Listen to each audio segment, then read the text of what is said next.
A Map into the World, written by Kalia, illustrated by Seo Kim. The first time we saw the swing and the slide in the garden of the greenhouse with the big windows, my mother sat down in a chair in the backyard and said she did not want to get up.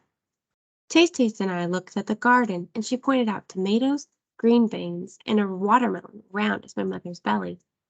Taste knelt down to touch the dirt. I asked my mother if I could try the swing, and she said, "Yes, Putnam."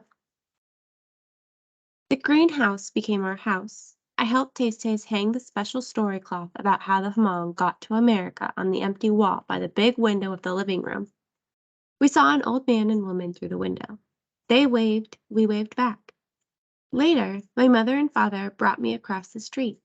The old man's name was Bob, and the old woman's name was Ruth. Up close, I could see that they were even older than Taste.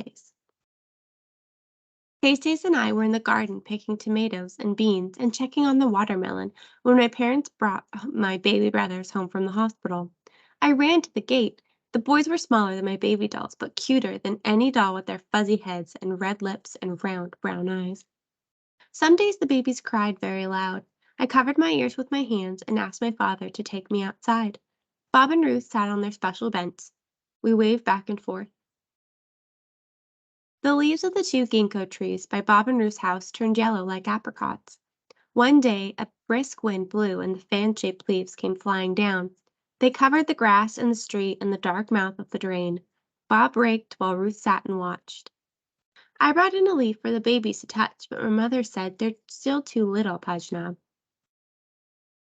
The snow made the world quiet around us. We stopped seeing Bob and Ruth outside. The snowflakes fell on their driveway and glittered in the gray light. I made a ball of snow for my brothers, but it melted before they woke up from their nap. At night, I looked out our big window at Bob and Ruth's house to see their lights shining across the dark street. Sometimes I saw a shape of a person looking back at me.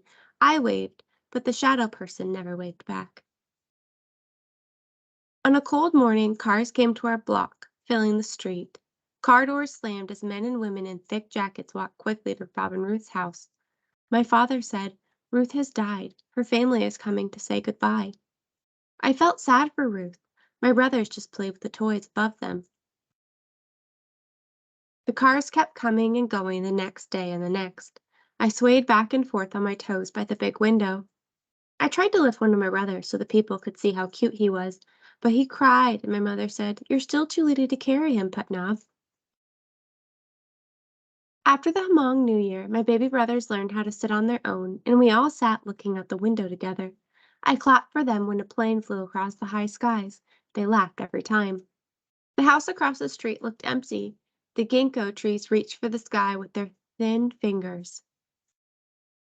When the snow started melting, I could not wait to return to the swing and the slide in the garden.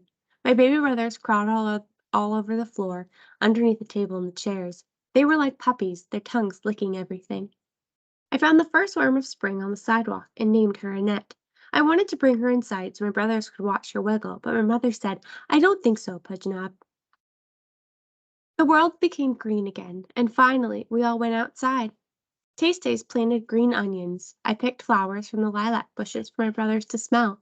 They opened their mouths and tried to eat them. My mother said, "Don't let them eat the flowers, Pujnab." We took the babies outside again the next day after lunch. Bob's garage door opened, and we all watched as he pushed out his special bench. He sat down alone. I pulled on my mother's sleeve until she looked at me. I whispered an idea in her ear. My mother and I crossed the street and walked over to Bob. I let the sidewalk chalk bucket swing in my hands. I asked my mother to ask Bob if I could draw on his driveway. I said, "If he doesn't like it, the rain will come and wash it away." Bob nodded and said, "Go ahead." My mother and Bob talked in low voices. I could hear Bob say, "Ruth, she was with me for 60 years." I started my picture with a teardrop, and then I made it splatter like sunshine. I drew lines leading away from the splattered sun in many directions. I drew a line that led to the garden. There I put a yellow ginkgo leaf. I drew a line that led to the grass. There I made the sparkling snow. I drew a line to the sidewalk. There I put a smiling worm named Annette. I drew an arrow to our house. There I added lilac flowers. And then I drew a line, the biggest line of all, toward the street. And there I drew the whole world. When I was done, I walked quietly to my mother and to Bob. They stopped talking, and Bob shook my hand. "What did you draw for me?" he asked. I said in a whisper, "A map into the world, just in case you need it." Bob said, "I think I might."